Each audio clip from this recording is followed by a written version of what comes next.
Welcome back to another episode of Sacred Wildman. My name is Roy. Welcome to 2022. And to kick off this year with a new video, the topic I have in mind for today is that of triggers. Working with your triggers because they are your greatest teachers. And this has been said by many, within the field of psychology or spiritual self-work. And from personal experience, I also attest to the statement that triggers are one of your greatest teachers. The reason being is when you think of a trigger, right, it's something that annoys you, irritates you, or sometimes it can arouse an extreme reactivity within you, that of anger or that of fear, a really strong response.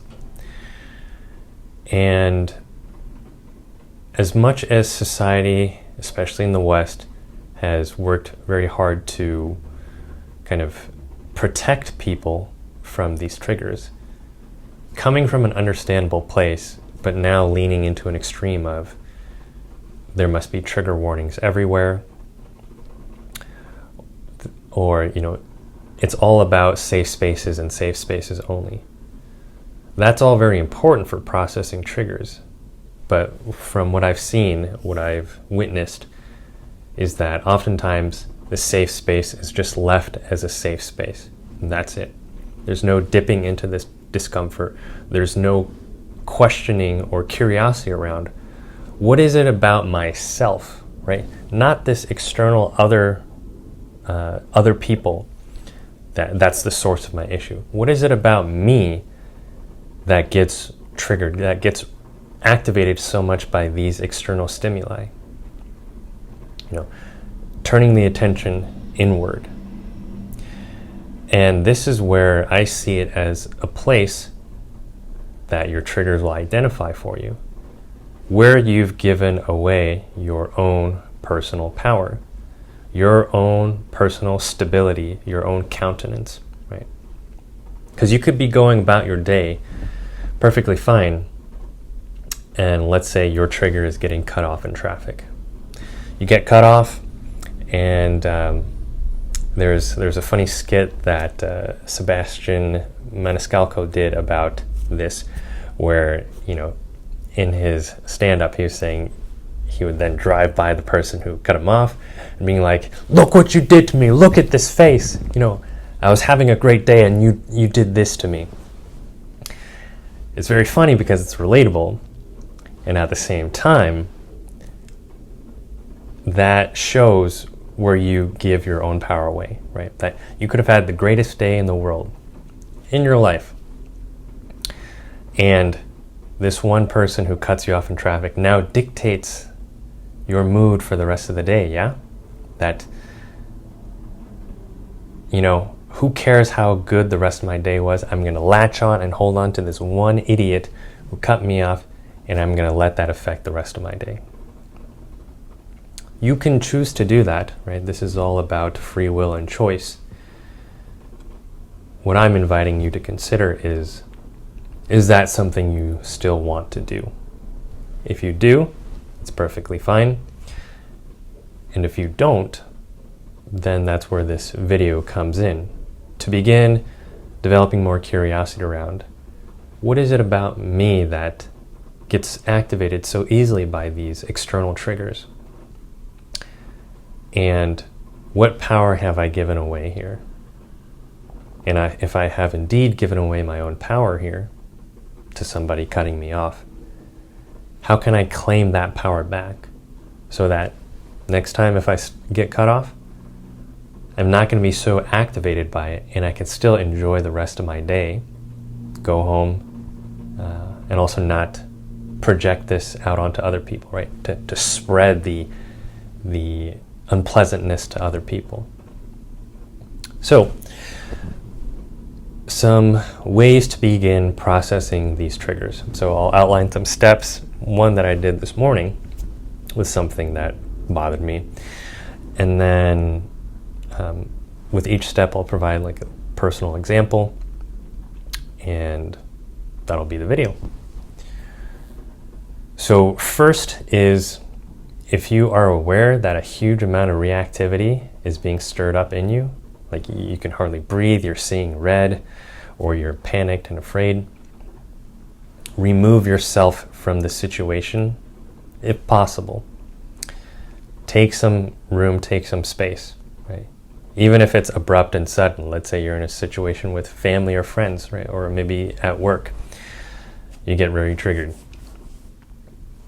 If you need to, come up with something. It's like, even if it's abrupt, yeah, sorry, I need to go to the bathroom right now, right away. I'll be right back.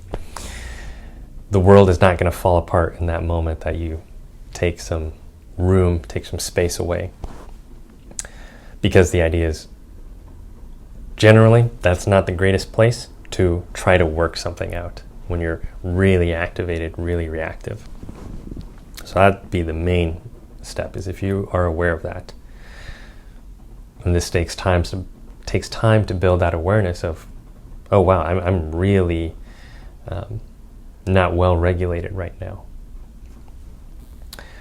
Once you do that, then identify the sensation you feel in your body. So you're only focusing on the feeling. Because usually when we're triggered, at least for myself, speaking just for me, it's easy to stay with the thoughts, right? This person's an idiot. They're doing this purposely to be an asshole. They're purposely, they're scheming against me, or this is why this is happening. All these narratives, right? So the first step after separating yourself from the situation, if you're too activated, too triggered, then is to identify the sensation. So a way to do that is a body scan, right? You've taken some space away, and then start just breathing and using your breath and your awareness to scan, like, what's happening right now? Like, in comparison to me relaxing, watching a sunset, what is noticeably different right now from that state of being? And it might be, oh sheesh, my eyebrows are like furrowed, they're really tense. I can feel the veins throbbing in my head. I'm grating my teeth together. Maybe I feel heat rising in my gut and my chest. That helps pull away from the stories and the narratives of how you're interpreting a situation, so you can just be with your body, because that's what's picking this up first in the first place. So stay with the body, identify the sensations. And you'll find likely just doing that helps you to decompress a little bit. Next is then to identify what the emotion is. Right, so okay, my eyebrows are furrowed, my veins are throbbing in my head, I'm feeling heat in my gut and chest, I'm gritting my teeth. Yeah, I'm feeling pretty angry. I'm feeling pretty angry right now. Okay. Or it might be, I'm feeling, my body is all jittery. Oh yeah, I guess I'm feeling afraid right now. I'm feeling really scared. So you've moved from sensation to then what the emotion is. And then finally, the next step is you then work with the thoughts. Okay, so these are the sensations. This is probably the emotion that I'm feeling. What thoughts are going through my mind right now? And this might be like the example of getting cut off in traffic. That person's an asshole. Okay? Or maybe you have a fight with family, friends, your intimate partner. This person doesn't value me. This person doesn't respect me. Or this person is deliberately trying to sabotage me. Something like that. What you're doing with this third step of identifying the thoughts is you are locating what the story in the narrative is. And you might find, as you do this more and more, that there's a common theme. You might have many narratives or beliefs that you have been spinning about yourself and other people for a really long time. And just over time have taken them to be true, right? Because if you're repeating them in your mind, just like there's many mantras that people utter chanting, right? Whether this is affirmations for yourself or other chantings in, what's the language? It's blanking in my mind right now. But all these different chantings, those are mantras that people usually chant to be like, yeah, I want to feel better. I want to be more positive. Well, if you aren't paying attention to the stories and the beliefs you're telling about yourself and other people, then that also becomes a mantra, and usually it carries some more baggage to it. One that keeps your life a lot more limited because, well, this is what I know and this is how I'm going to operate. And this might not feel comfortable. The sensations might not be comfortable, and especially the thoughts might not be comfortable. But the point is, you are validating all of these things. You're not bypassing them to like, yeah, I don't feel this. I just want to be done with this. I want to either positive thinking my way out of this, or I just want other people to affirm me and, not have to think about this again, right? I shouldn't have to feel this way.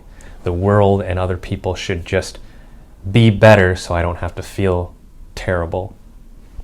It's not how it works. That's not the reality that we live in. So validate those things. Acknowledge that, yeah, it might not feel comfortable, the feelings and the thoughts, but this is what is true, because that's what's being activated in this moment. And then the next thing you can do is to ask, what is true versus what is a personal hang-up?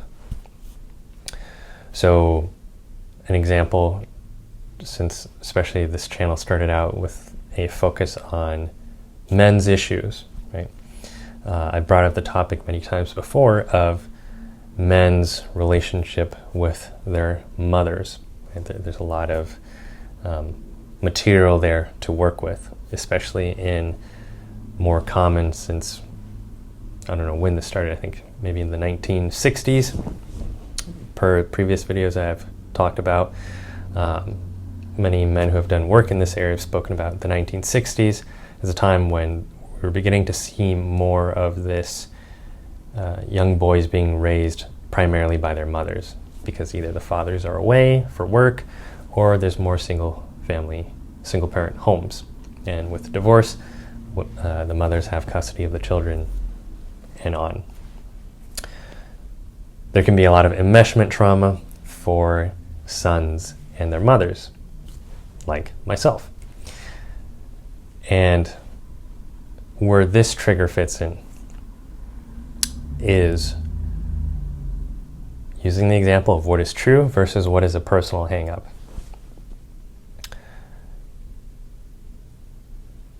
A personal hang-up that I had, sometimes it still happens, is my mom refuses to let me go. She refuses to let me become a man, because in her eyes she always wants to see me as her little boy. At the same time that she wants me to grow up and be an adult, but she still wants me to be her little boy.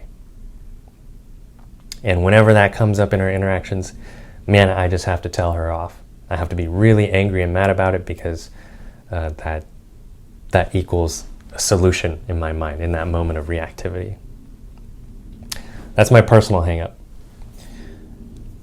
Now compared to what is true. It's possible that she might, not want me to grow up. It's possible that, yes, in her eyes, she will always see me as her little boy. Does that mean I can't grow up? That I can't firmly, but also respectfully assert myself, set boundaries if needed, but also allow myself to not be so worked up anymore. Because by being worked up about it, I in fact create and emphasize that tie between us, that tie around this piece of, oh, she'll never let me grow up. As long as I'm angry about it, I will constantly believe that. I'm feeding energy into the belief, the story that I tell myself that she doesn't want me to grow up. Do I want to continue doing that? Is that actually true? That unless I hear it from her of, fine, you're right, I'm going to let go now, that only then I can grow up? It's not true to me, right? I may not like some of our interactions that bring that up, but I can choose differently. I can choose my attitude now. And that entirely shifts how I proceed with those interactions. And another resource that you can look into for working with these self-inquiry questions is the work of Byron Katie. I think she has courses on her website. She also has a book, but kind of what she's mainly known for is these 4 questions that she has people walk through. And the questions are, is it true? Can you absolutely know it's true? How do you react when you believe that thought? Who would you be without the thought? If you really take your time with these questions, it's a really powerful process of self-inquiry. And this is where you begin to recover and reclaim that power that has been given away to these situations where it feels like, well, the external has control over my attitude, over my mood, over my freedom. And at the end of all of that, you get to ask yourself, how do I want to proceed? Knowing all of this, having gone through this process and any new insights that I have, how would I like to move forward? And this process, I believe, and have experienced, is alchemy. You are transforming what was this triggered energy into something else, likely something more life-giving. And by doing so, you're literally changing your past, present, and your future. Right? You're changing your vibration, you're changing your frequency, you're changing your state of being from one of limitation and the external determining who you are, how you are, to one of, hey, I can respond to whatever happens in the external in a manner that doesn't mean my countenance is so destabilized that all of a sudden I'm completely out of control. And this isn't to say you can't be reactive, right? That's usually the first sign. We have to come to terms with the fact that, yeah, that triggered me. I don't want to admit it, but yes, that triggered me. Or that brought out a lot of reactivity in me, activated me in ways that I don't quite like myself. We have to be honest with these things. But eventually you get to the point as you use these triggers as teachers, as moments of healing and self-inquiry and investigation, that you then transform these experiences. So instead of this maybe, oh, woe is me mentality of why does this keep happening to me? Why do I have to feel this way? Why do I have to be triggered? You can shift to a place of, wow, I am grateful for this opportunity to inquire more deeply about myself and come to terms with ways in which I have not been conscious, and ways in which I have given my power and agency to others. And now I have the opportunity to get it back. Wow, thank you. Because otherwise I wouldn't have known. So may that be of help to you in this new year. If there are more things that might trigger you, many have spoken to 2022 being a potentially very wild ride. So if there are triggers, if there are things that destabilize you, may this be of service to you in working with these things in 2022 from a different perspective. One that is more supportive of your empowerment and remembering who you are and the power that you have. Thank you for tuning in.